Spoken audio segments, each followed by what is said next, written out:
এক সপ্তাহ ধরে বেটা কিস্তি লেগে আয় না, আজকে তুই কিস্তি লেগে আয় তাইলে আচ্ছা তুই কিস্তি দিতে বেটা আমার অফিসে বাইন্ডা লয়ে যাইবো। কারণ আমি কি করি, মাথা গরম হয়ে যেত না, গাড়ি মারি সব বেচ চালাম। এই বেড়ায় নাকি আয়, মাথা গরম হয়ে গেছে গা।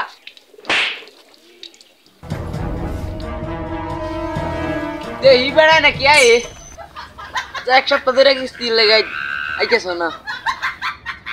যদি আয়া পরে আমার অবস্থা খারাপ হয়ে যাবো গা। এক মাস ধরে কিস্তি দেওয়া হয় না। আচ্ছা এক সপ্তাহ ধরে কিস্তি দেয় না, ছেলে মেয়ে আজ এক সপ্তাহ ধরে কিস্তি দেয় না, হ্যাঁ রাতে ফায়াল হই কিস্তি লেগে ঘুরতে আমার স্যান্ডেলটা তো আমার নাই, শীতে আর নাই। আজ হ্যাঁ ভালো হই পয়লা কিস্তি টিয়া দই তুই কিনা মার যা স্যান্ডেল, হ্যাঁ লাগে আমার স্যান্ডেল শীত অনেক। আরে আজ সঙ্গীত না স্যান্ডেল করে খাওয়া গুতা হইলো আজ টিয়া হলো তুমি বিয়ে হলা। সেলিম ভাই বাইরে আছেন নাকি? সেলিম ভাই কিরে সদর হন না গেছে কই?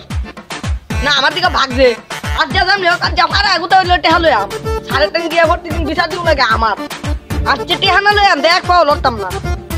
এ সেলিম ভাই গজব করছে রে বেড়ায় বুঝতে টিয়া নিয়ে করতে। ওরে মা গো তাড়াতাড়ি পালাই। বাবা রে বাবা, আজ কি আর বাস্তব মানে কি বলাইতে গিয়ে মাথা ফাড়াই আলাইছি। সেলিম ভাই বাইটা আছেন নাকি?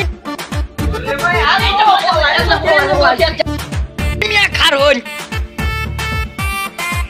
আমনের পিছে মিয়া ঘুরতে আমার ভাইয়ের একজোড়া স্যান্ডেলও নাই, কিস্তি না দিলে এমনি ধরে লয়ে যাম নামা লাগে কিস্তি দেনটাতে পারছিনা আই হুই আর ফলা লাভ নাই ধরে লাগি। যখন খায়ালাইছি একটা বুদ্ধি দিয়ে সার রাখতে পারো না গজ্জা। তোমরা কি করো রে, বুদ্ধি পাইছি একটা। এ সেলিম ভাই কি কিস্তি দেন নাকি মিয়া কি বাতা তুই? আচ্ছা স্যার এনো বই। হ্যাঁ বইতাছি আমি গিয়া তাতে কিস্তি লই। বইয়া খুব আরাম পাইলাম তাড়াতাড়ি গিয়া কিস্তি লই। আমার অন্য বটাই নেই আর 10 গ্রাম আমরা লাইন খাইছে লুক আছে। হ্যাঁ স্যার আমি এনো বই, আমি কিস্তি লই গিয়া। হ্যাঁ যাই না আমি কিস্তি তুলি খাতা। এই যে একটা সুযোগ পাইছি বলানি। কি হলো এতক্ষণ হইলো অনেক কিস্তি লইলো না, বিষয়টা কি এতক্ষণ লাগে নাকি কিস্তি লইতে? না আর বল দেখলাম। এ সেলিম ভাই আর বই তুমি